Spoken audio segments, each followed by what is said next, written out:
How you doing today, folks? Got another how-to video for you today. Short story on this one right here. A customer was complaining that she bought it new last year, and I can tell because, well, it's dirty, but the brand new blades on it are original, and they're basically, like I said, brand new. Single oil change.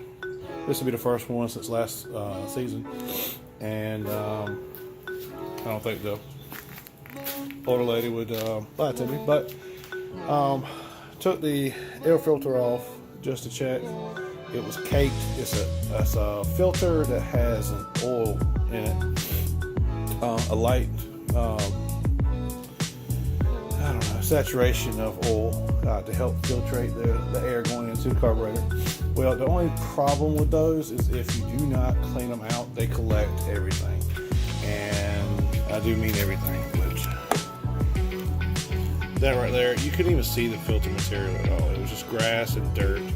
So got it all cleaned out. Kept the air filter out for a second.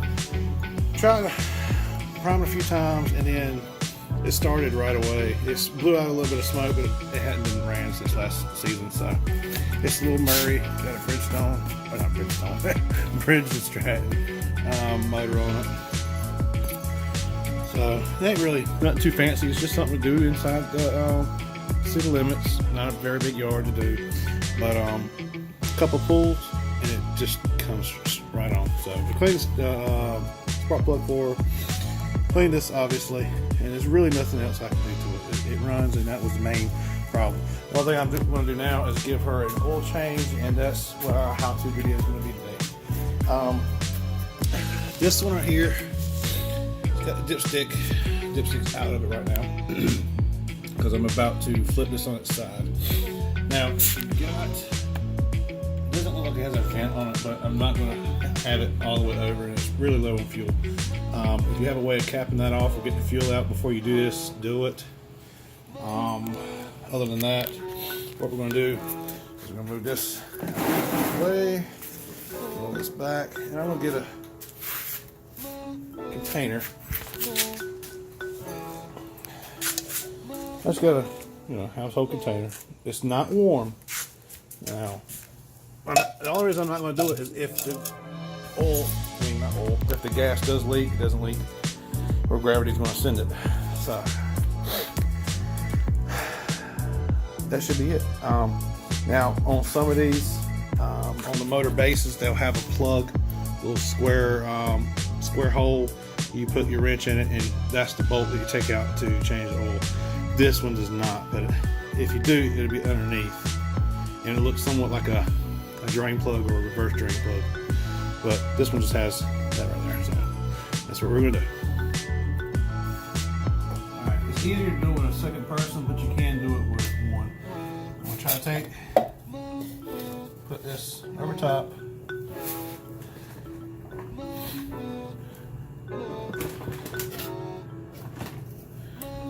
Just get it past its tipping point. It almost looks like it's got a little bit of water or gas in the oil. I don't smell anything yet anywhere, so just let it drain out. Just sit it right there. Alright, that's good. You're never ever going to get absolutely out of so there's no point in trying. Now, there's always this, you gotta use prison scratch roll, you gotta use 30 weight, you gotta use this, use that. This one could use any of the above. It all depends on what temperatures you run it in. She's wanting the Pennzoil 530. As long as it's non-detergent oil, it should be good. I believe that's what the recommended thing is, as long as it's not detergent. Now here's the task of trying to get it low. But also, this got just over a pint.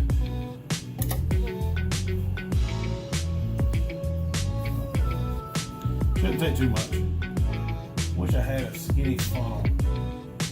I'll be right back with you. I'm gonna look for a skinny funnel. See if I've got one. See if I bought one lately.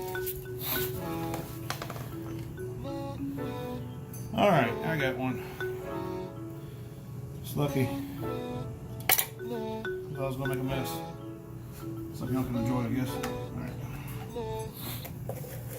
With something like this, I just can't take and pull the drain plug from underneath it and take and put a little bit of oil out at a time. I'm just gonna put about half a quart. See what it does.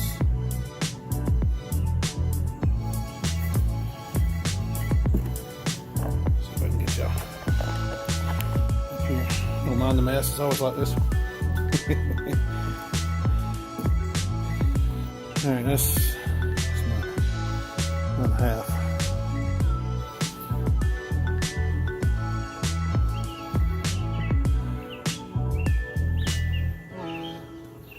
And some people say, hey, do it till it gets to the threads. There's a long ways from the threads. So always look and see if there's a dipstick. Sometimes that's the case where you got to put just enough in there. It's nowhere close to the threads. Alright, let's put it in there for a second. So.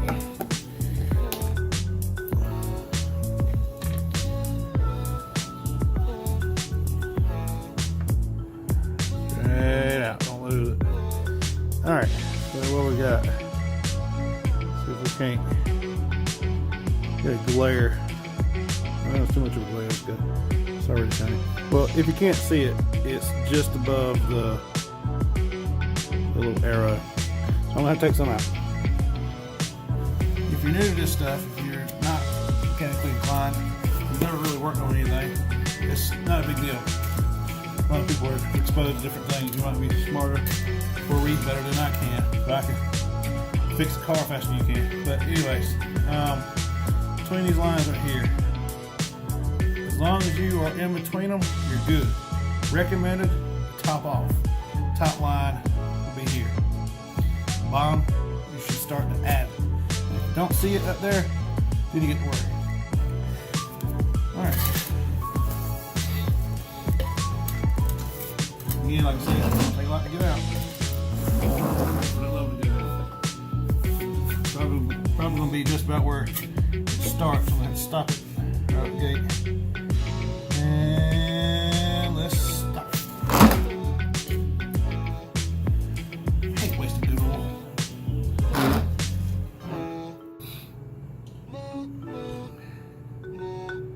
Okay, so it's now on the top of the line.